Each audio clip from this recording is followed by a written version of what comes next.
So I am Chris, and I'm just going to get us started talking a little bit about the integration that we did between Google Apps and Weebly and why we chose that.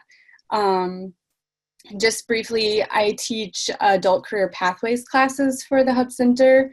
Right now I'm teaching an intro to small business class for students who are interested in starting their own business. And I also teach at the MSP airport, people who work there. And so we do a lot about customer service. And Laura teaches some career pathways classes as well.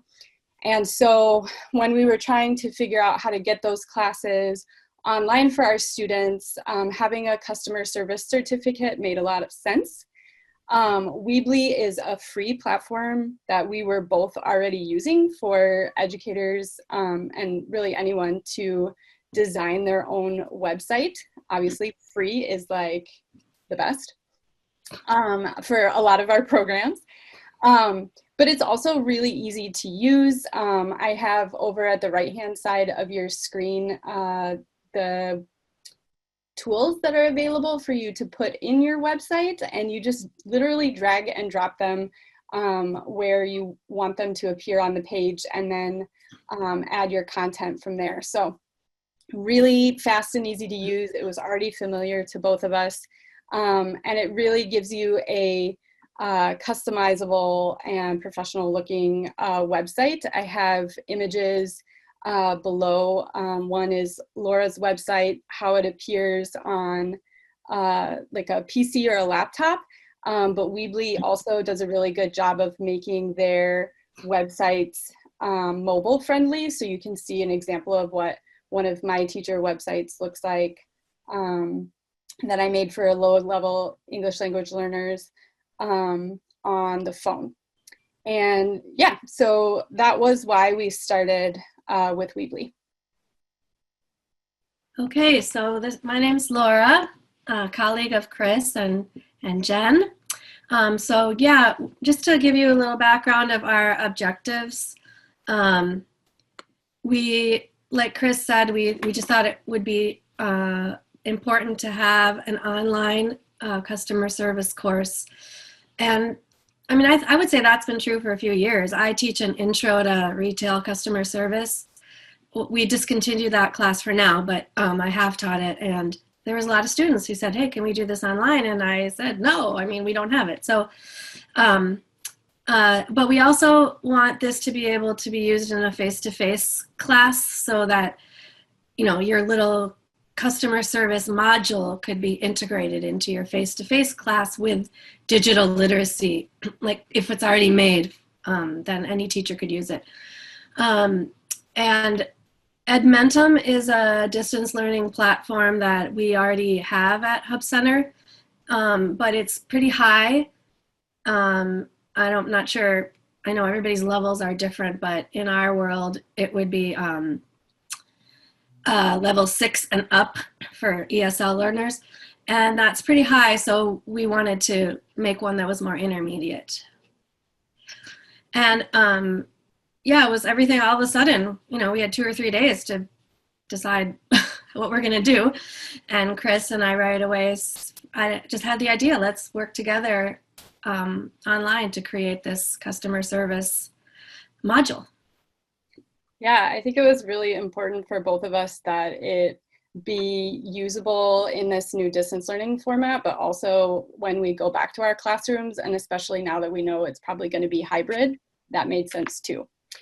So as we started planning, we sort of started by thinking broadly about what we wanted our customer service certificate to include. And so you can see the 3 main components that we chose: greeting customers, going the extra mile, and difficult customers. And then from there, we sort of thought through what modalities that we wanted to make sure that we covered in each of those sections. And we really intentionally wanted it to repeat so that as students started using this, you know, they're using a distance learning format for the first time, that it would be familiar as they move from section to section. And so you can see the things that we chose. And then those activities were a lot of things we were already using that we wanted to adapt. And then what those activities looked like is what drove our selection of apps to use. So vocabulary, we were using Google Slides, reading comprehension, obviously the stories in Google Docs. I used something called Flippity, which you build some activities of different types, games and things like that in Google Sheets. And then Flippity helps you, it looks like a game instead of a spreadsheet. And then assessments in forms and and then listening practice via YouTube videos. So here's a snapshot of some of just the images from our website. We can also share it live with you, like toward the end if we have time. So the first, yeah, you can just go through and click all the images and then I'll explain each one. So the first one is what the Flippity game looks like, where they sort open-ended and dead-end questions. And then, so if you click, Jen, then it will give a little there you go. And then the next one is our vocabulary slideshow that we made for the readings, presenting the vocabulary, and then a quiz, like so an interactive Google slideshow where they can click on something at the end and to practice the vocabulary. And then we have Google Forms that we used for the video, for everything, for, you know, any quiz that we wanted, multiple choice or short answer. And then, yeah, with a YouTube embedded into a Google Form quiz, and then our Google Docs. Those kind of give you a little snapshot of what some of the things look like on our website.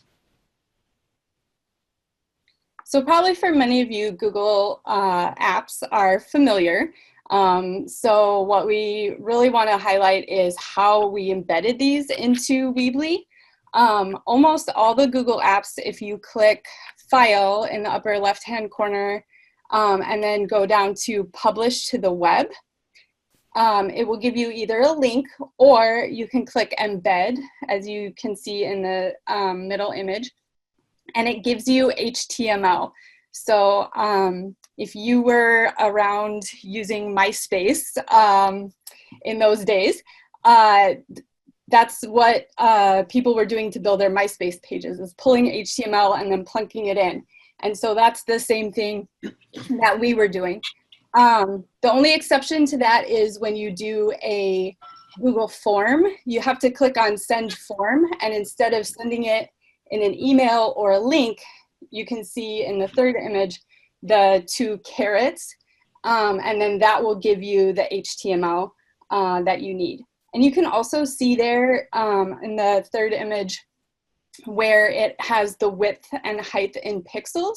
And so that one is very easy to adjust the size that it's going to appear on your website. We actually had to write a little bit of HTML into the other ones to adjust the size. So you can go to the next slide. And again, there's that HTML that you're pulling when you publish it to the web.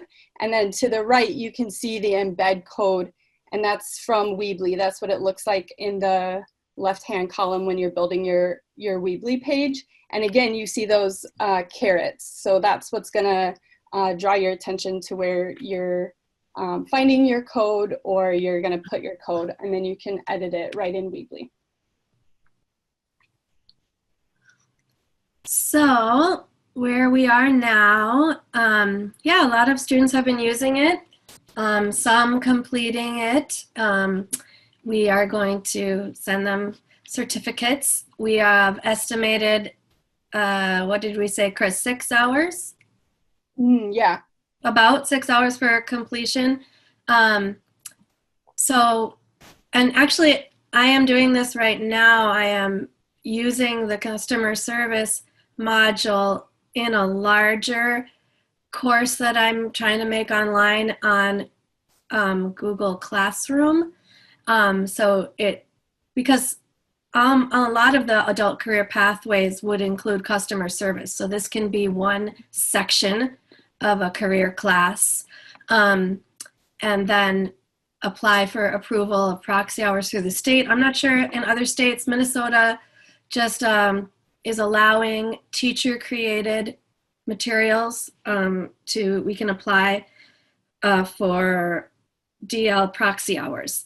Before, we've never been able to do the teacher ones. And Chris and I made this short one before we knew about that. So it's actually too short to get hours on its own, to be approved on its own. But I think we will integrate it into other bigger courses.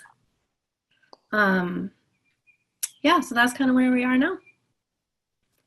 And if you click one more, you can see a certificate. There.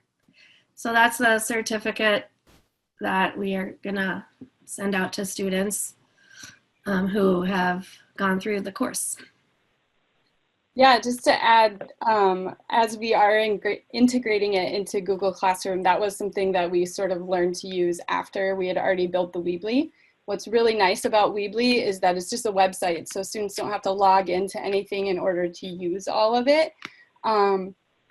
But Google Classroom has allowed us to do even more, but they do need a Google account in order to get to that. Yeah, and I would just add that this is a pretty short course compared to like the customer service retail class that I used to teach. But in some ways that's nice to have a course that students can feel like they can finish in 6 hours. But it's pretty much nuts and bolts, but it obviously could be expanded upon as we put it into Google Classroom if we wanted to add activities or expand on any of the modules. That's great. Thank you so much.